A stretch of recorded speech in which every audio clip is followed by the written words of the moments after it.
guys, welcome to another interesting episode of CCC, Chronicles of a Christian Creative. Today, we have an amazing guest with us. Even though we know his name, we will allow you to hear from the horse's mouth. All right, I'm Adeleke, Fasakin. Thanks for having me on your show. Okay, Welcome. so the topic that we'll be having for today is balancing work and faith, managing time and priorities as a Christian creative. And also, Adeleke will be asking you a couple of questions, just something around the topic of discussion. Yeah, but the first question we have for Adeleke would be, we'd like to know what you do. Okay, we know what you do, but our audience, they don't know what you do. So we want you to tell us what you do in the line of creative work. What do you do? Where do you work? If you would be able to share that as well. Where do you work? What do you do? All right, you guys have come to expose me, huh? All right, no problem. So yeah, I'm Adeleke anyways, once again. In the media space, I think I like to call myself a brand strategist. So I've been evolving from graphic design and a few other things. In that space, I've decided to just sit in a place where I can, see what clients need and see how I can supply them and see how I can bring guys together to get it done. So, Sorry, before we move into the next question, I want to ask what influenced your shifts from graphics into brand strategy? Well, okay, I studied economics in school. I did a few things around MBA. So yeah, I realized that it's okay to sit on a system. Okay, and it's okay to tell us that you did it for the money, right? No, not just for the money. Okay. Graphic design was a thing to just keep me up. But when I got to a point, I realized, okay, you can actually look more into having the overview. Okay, who manages those people? Who gets these things out? So first I started with digital project management, but I realized that this is good, but you still don't get to do the thinking that much. So I just don't want to tell people what to do. I still want to get into the doing myself. So that's why I went into brand strategies. It would make more sense for me. Oh, that's cool. That's cool. So, All right. Thank you very much, Leke. You're welcome. So the next question, life as a Christian creative can get very, very hectic. So how do you manage your time and priorities to ensure that your work and faith both receive the same attention? Okay, well, time management.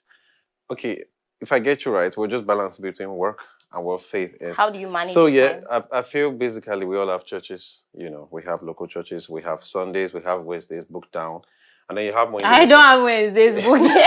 Well, some of us don't have Wednesdays, but Okay. I don't. But at least we have morning and evening time we spend with God. So first thing that helped me really, and I want to thank God for getting into that book early in life, is this book by, I don't know if I can say that on your set, Of but course. this is by Brother Lawrence. And Brother Lawrence now, the practice of the presence of God, my Brother Lawrence. So Brother Lawrence taught about how to infuse God into all of your day without having to separate him. So sometimes if I'm doing a creative work, if it goes for 3 hours, I can be praying for the 3 hours.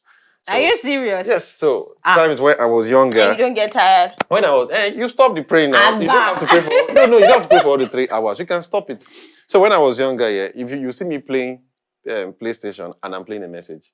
So if I play the game for 5 hours, I'm listening to the message for 5 hours. Wait, this Are you guy serious? duped us. I thought you said guys don't know how to multitask. No, we do that a lot. So the thing is, I can only do that with soccer. I can't do it with adventure games. Because in adventure games, you have to, if you're not getting the blast you. Yeah. So it takes more attention. So soccer, I don't need to pay attention to it. If it gets too busy, I reduce difficulty so that I can just play it well. So yeah, back to being a creative person, it doesn't disturb me anymore. I know how to infuse time into space. And I don't know, as believers, I don't know if you get to miss God per se. In the sense that you just feel that emptiness, having gone days without, just feel like, oh, man, the way I did go. Sometimes you just pause the work and, go pray or listen to a message or have a playlist that helps you. So it's one and same. I think for me, what I do really is I just stream music. Because there are times where I feel like, the rush to work, back home, to sleep. I feel like there are some times that I miss out on, like, personal time with God. True. And then, so when I get to work, I just stream music to get me back on track. That's what I do. I think I kind of resonate with what Leke said. Something like praying. I do that sometimes. Maybe when I'm working and I just feel a need to do that, I just probably speak in tongues when I'm praying. That's if I'm not trying to think about a copy that I want to write because but like when I'm doing something and that doesn't require thinking too much, I kind of speak in tongues. Yeah. Okay, but I feel it's over time to must develop a culture. You know that okay, when I wake up, I want to go pray. Although sometimes there are some gigs you are on that you literally slept off on them. And so when you wake up, you just have to pick them up. There are days like that. But you should not run for a whole week stretch, a month stretch, You just want to have missed a routine and then you go back So to you're it. just saying like there should be a deliberateness to like Yes. balancing faith and Yes. Yeah, because you need that faith to get better at the work and to grow up. So if you say you don't have time for God because of work, you're going to stay at that level for long and you won't grow. And you can't sit on spiritual things and let your work suffer as well. Yes, true. Oh, okay, but when you're saying you can't grow, let's be real, yeah. Not okay. Don't let me say let's be real. Let's be honest. I feel like there are people that are not faith people And in that yeah, sense, and they have Things great going on well for work. them. Yeah. that's where the difference is here. So Okay. if you're not a faith person, you need to know that you don't have the devil against you. Any door can open, you can take anything. As you say you're growing, you can take any gig, you can do any work. But when you're a believer, it changes because the devil knows that when money comes to your hand, you're going to sponsor gospel, you're going to probably pay for a concert, you're going to probably help people. He doesn't want that. So you won't get that gigs, you won't get all of that open as much as possible, regardless of your level of skill. Fine, you may say with more skill, equate your skill with the guys who are not in the faith. Realize that they can get more things faster. So when you step back into God like that, it keeps some doors open for you. It keeps you going faster. So as much as you really want to deliver your work, I must also know that if I don't maintain work with God, I may be affecting my promotions. I know we all have our different consecrations. Some people don't work like that. Some people can do anything. But for some of us, you know that it's God who promotes me. So if I want to get that promotion, I need to make time for Him. Okay, so well, that was well answered. Our next question would be, we all face challenges in trying to strike a balance, like we've said.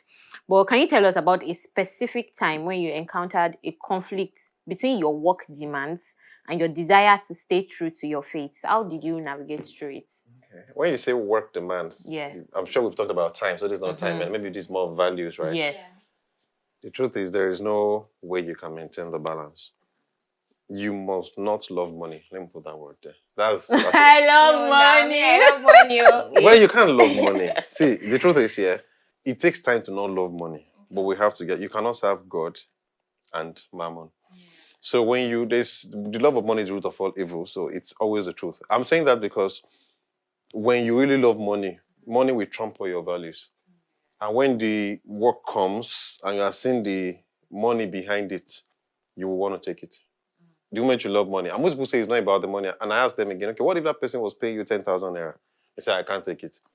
But it's 1 million naira. That's why you're arguing, is it God's will or not? If the person had said 2,000, you would have done it.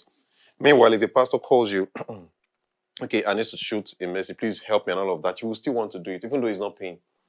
Because somehow you attach service to it. Okay, let's get this done. But if it's a club or something, you just say, I'm not doing. But the moment they say it's 2 million naira, then it's like, okay. So I think we must not love money. Well, you know the economy. Wait, see. Yeah. You know the way the things are right now. We are eating the ground running. Yes, now. So I will say 2 million, and I will say I don't want it. I'll think about it twice. So now there is for me now, as much as possible in these things, I do not like to enforce my own positions, and I have my reasons. So some of us, we grew up almost being saved. Christian homes. Some people do not grow up like that. Some people try to just go born again, when they were already created before they got born again. So yeah, they still break a few rules. They still do one of two things. And you can't, maybe this person, what he does is shoots for pornography movies. Now he's just shooting a music video. I think the person is better. Or sometimes some people don't just feel a difference in it, In our walk with God, there is basically there's that called holy place, holy of holies. So there are those who are in the bride company. Let me use the word that sense. There are those who are just, in the temple. There are those who are the priests. For instance, if you have your friends, not all of your friends can offend you at a level. Okay. There are some things some people will do to you and it won't make anything. They're not my friends. They are your friends, but they're not coming in closely. So I don't agree. They are not my friends. And maybe you can't call them friends, but you know them. If you're maybe on your birthday now, a colleague didn't call you, you may not bother. Yes, of course. But then but you said a colleague, not a friend. Exactly. This is the way this thing works with God too. So when God says, if you love me, keep my commandment, not everyone is really working at that proximity of love that determines their consecration. Do you understand? To some. So, and I feel that's where, and I feel God also understands at that level. And then he's careful about how he demands consecration from people. If you notice that this is the level you are giving now, he likes the relationship, so he maintains it there. For a while, when you notice that you've committed more, then he can knock off some things. I'm sure very many of us now are believers that God doesn't keep everything at once, right? He moves gradually. There are some things I'm probably still doing. If I get serious with God to a level, he could just say, "Oh yeah, that one too. I need it off." Do you understand? Yeah. So that's why I don't really judge people. Okay, you may think that person is bad, maybe judging that person bad, but even you, the consecration God requires from you, even with the piety you're boasting of, you're feeling, and the one God is requiring from that person may not even be up to. It's like comparing me maybe with Daddy Gio. I'm not saying he's more spiritual than I do, but for me now, maybe if I sleep all night, I might wake up and I'm fine with God. Of course. But maybe if he tries to sleep all night and he wakes up, it's already a sin. Oh, I think I get that. Yeah, so I feel at that level, that's the way I see it into creative work. And at my level, I can pray and like, okay, God, I'm in need. Then I use my faith and then God opens doors. And I have myriad of testimonies as regards that. So basically what you're saying is that for some people, they might be able to take some jobs. Yes. Like as a Christian. Yes. They might be able to take some jobs, and some other people, because of their consecration level, might not be able to take some jobs. Yes. Is that what you're saying? Grace does not cover I think I'm under the category of people that can take any job. Let me say, because God knows I need it. It's God's grace. Okay. I'm not the owner of that grace. In fact, the truth is, before I came on your show, I didn't even have this mindset. That's just the truth. So it's not like I could have prepared. You get that, Emma. No, I could have really prepared answers like a Christian shouldn't do this, and I used to say all of that before. But then the consecration is different. For instance, if you check the way scriptures, there are things Samson must not take. Oh, yeah. There are some things Jesus would not do. When Jesus was praying all night, he prayed, he did not sleep. The disciples slept off. God still worked with all of them. So I'm trying to come from this notion that God is love, yeah? And he understands all of us. The truth is, all of us are his children. Just put it in a family. Maybe they say, okay, hey, go wash that plate, and you didn't wash it. And you did not wash it. Your mom may really get angry. Say, even you. And you're like, he did not wash that. Don't worry. He has never been washing since I've told him. But even you that always wash, now you've stopped washing. Oh, yeah. So for me now, like for some of us, my other brother is one I like using for this. All of us were driving without license. And so since he was more, he doesn't Please, we don't endorse breaking laws. Yes, we don't. The day he tried his, just one day, all he did was kick the car. In fact, they passed the car to him on the road. As he collected the steering, road safety cutting. As he collected, immediately he got to my mom. My mom just said, this sample that you give. Okay, so I drive, right? But I don't have a license as well. I am always very particular about it. I'm not going to leave my streets because I just feel like the day that I move outside like this without license. My mom just said, don't ever commit crime in your life. It's not for you. Now, am I saying some people are licensed to commit crime? But you need to realize that some believers are actually trying at their level. At their level. And the way God will actually judge them is according to his expectations of them. You are not the one to judge that. And you have to understand you are not the one. And if you notice that people are very mature in the body of Christ, they know this. Even if you work with a lot of all these very old ministers, they know. So the person you are judging, and by the time you point the person to them, you just realize that that is supposed to have killed this person, and then you just pray, God bless you. God send this person to me. God will say, actually, he stole 2 million. I met him when he was stealing 2 billion. I don't know if you understand. So I think that's where I cut a lot of creative slacks. You understand? All right. Thank you very much, Like.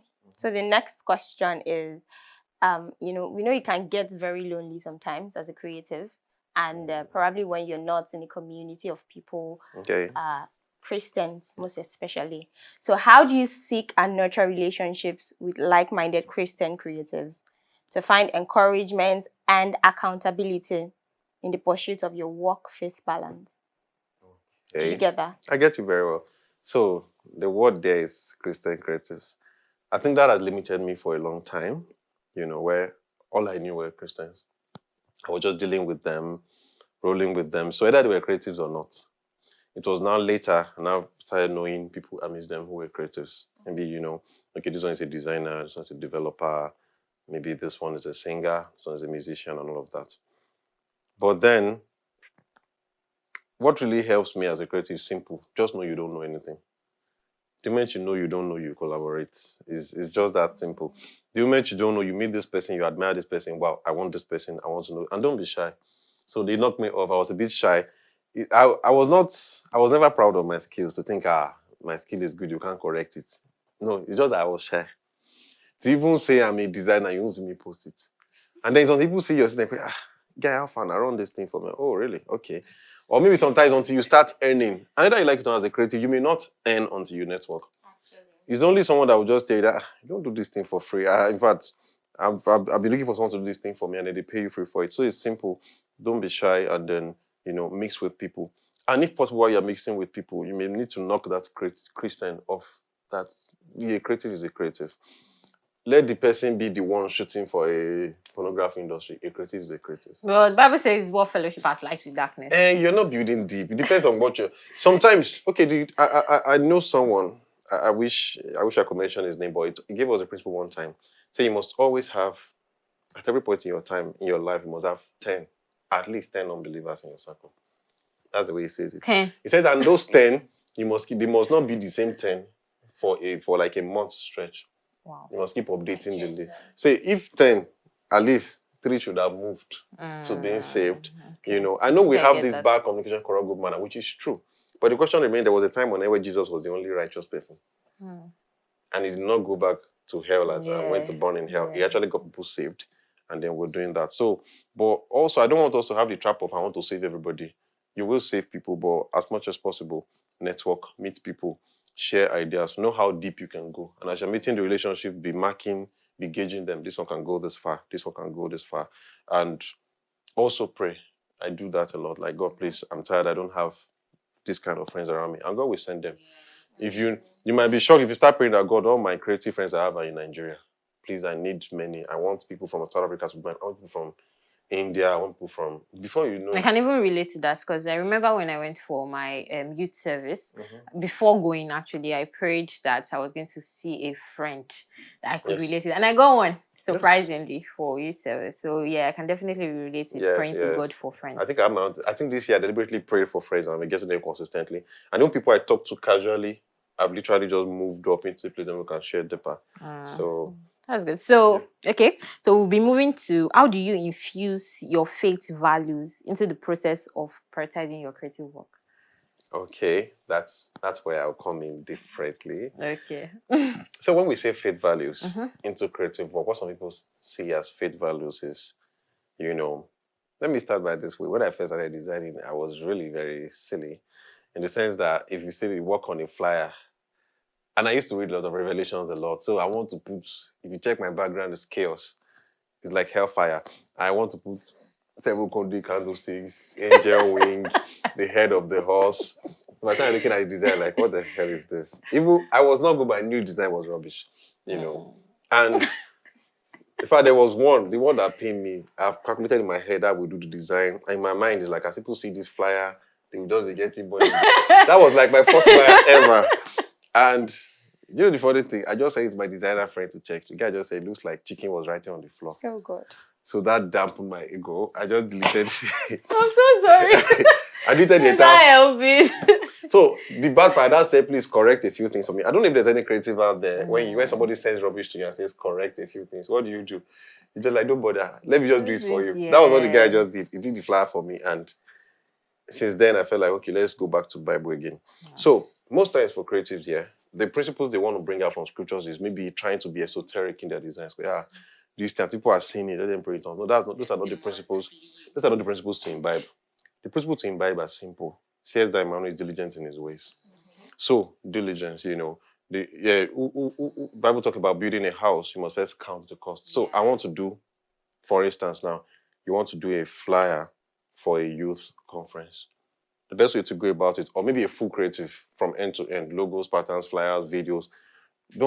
As you are praying, get your jotter. The Lord might probably lead you, go watch a branding essential from Chris Do. You watch 2 hours of, God will take you to the diligent process. You watch 2 hours of Chris Do.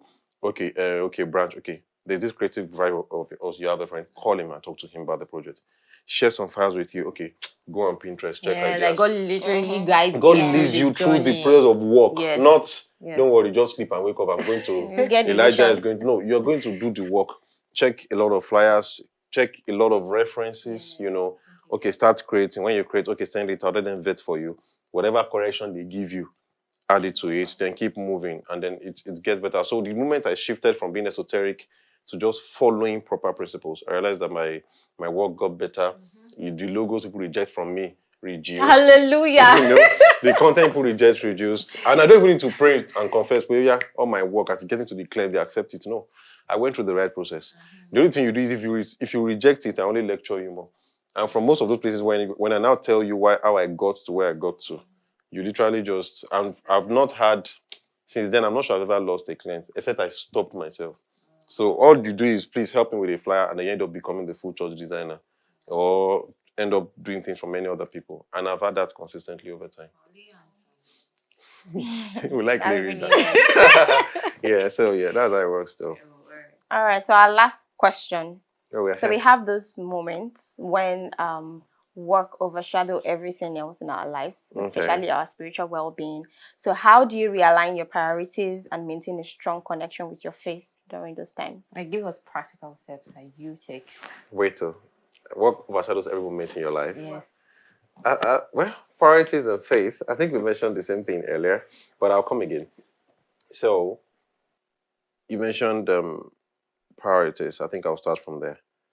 Where do you put God in your heart? There's a particular time this year. So there's a friend of mine that's really very good. We did MSc together. He prays well. Then I heard he died. I'm like, so I asked someone that, how did this? That's what came through my head. How did he die? Because I have no justification for it. And God said something like, it doesn't need to be how. He just went at 3. It's not like he was not prayerful, was not serious. And since that day, I can't forget. My life always flashes in my eyes in a second. No matter how busy you are, what if you go off today? Fine, I don't want death to motivate me to leave. No, I'm not going to do that. But then, what works for me since then is I'm really going to give account to God here about what I've used my life to do. And I can't just go and say I was a graphic designer all my life. Or I'm a brand strategist all my life, or I'm an economist. I have to tell God is what I did. So since then, I rethought a lot of things. I checked myself, like, handle things better. I made some resolutions, and this is it here. So what plans do we make for spirituality for the year? You know, like, I'm not talking of something you had in your mind, something you wrote down, clearly stated. What plans do you have? When do you pray? Part of it even includes, okay, when you meet a friend, when do you guys start talking about God? When do you guys pray together? You know, maybe you have a friend you've talked for about 10 weeks now, and there has not been any of those things that have been attributed to either prayer or studying together, you know. I try to isolate these things from, I'm trying to not isolate, from the whole being a designer, because it cuts across everything. So I've learned God must be in every part of my life. God must be in every basic part. Sometimes if I'm on a call with somebody, we talk all the time, and maybe it's a 5 minutes, can we just pray? We just 10 minutes, and we shift back to the conversation as if nothing happened, because we have to give account. If you have not won souls, tell yourself, okay, like this is June 8th. I'm telling myself, like, how many people have you saved this year? Okay. You give account to. Sometimes I say, okay, fine. Okay, you have money. Okay, go and look for missionaries to support, which I do, even if I cannot win. So let me. I've not seen you on the mission field before. I'm saying that because there is no balance. It's one life. You won't see God leaving the earth was creating just so he could go and pray. You know, he's God and we are God also. And he learned to put everything together. And for me, God is priority. And that's what I would put is major, and then every other thing aligns. The job we are looking for is still God. And I'm saying that so that we will not see it religiously. Trust me, I'm not a good Christian. I'm not saying I'm a Christian that sings. I'm saying I'm not good at Christianity. I mean, the Christian religion, I don't know how to practice it. I just know I love God and I work with him. And this is it for me. That's the way your life will even go. Do this MBA. Take this course. Okay, like you need to know. Next month, don't take any design job. Go to that design school. All of these things come from God for me and makes me know what I'm supposed to do. Okay, in this month, that client, don't collect money from the person. And you really need money. And it's that money the person you bring all the job in this life. So it's God that now draws that balance for me. I prioritize God only. and every other thing aligns. I wish I could say the thing with my life. Maybe you can play with my life for the past 5 years. I'm not even trying to be religious about it. If you see me take a PhD today, maybe take an MBA, it's always mostly an instruction. I remember as I finished my NYC, I wanted to start just go and collect form. And I went at it. Do I have to hear him audibly? No. But it's just that nudging that leads you there. So that's the way it works for me. So I just prioritize God. And I know that He cares about my life more than I care about myself. So He aligns everything else for me. Thank you. All right. Thank you very much. All right. So we'll be rounding up on this episode of the Chronicles of a Christian Creative. But before we want to play a game with our guests. So I'm going to give the basic rules of the game. It's a word game. So I say a word, and the last letter of the word, you have to start another word with it. I don't know if you understand. Let me give you an example. So we are clear. So for instance, if I say orange, letter E ends. So the word you give must start with letter E. So like orange, elephants, like that. So, and you can't repeat a word someone has said. If you do that, you are out of the game. What's the penalty? There's no penalty. You're You're just out of the game. All right. So who is going to start? Are you now? Okay. So should we go like this or like Can't go I like just this? start? No, I'll start. All All right. So Don't shock me. Calm down. Like Wait, this. let's count. We'll go like this. I'll be the last count. Let's person get to go. ready. Oh yeah. Let me cram all the words Okay. I know. Okay. I'll be starting with the word purple. Elephant. Table. Esther. Regress.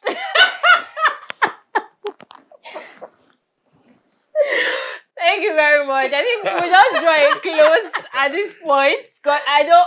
Because you didn't remember the word. I'm telling you, that regret came very. He wanted to come out as tongues. I'm very sure. He just. So thank you very much for watching this episode. We want you to like, share, comment as well. You can drop comments once you hear your thoughts on what we have discussed today, and please subscribe and turn on your notification bell as well. And we want you to follow us on all our social media platforms at the Chronicles of a Christian Creative. Yeah, and stay tuned for upcoming episodes. It's going to be really, really fun and interesting. Bye.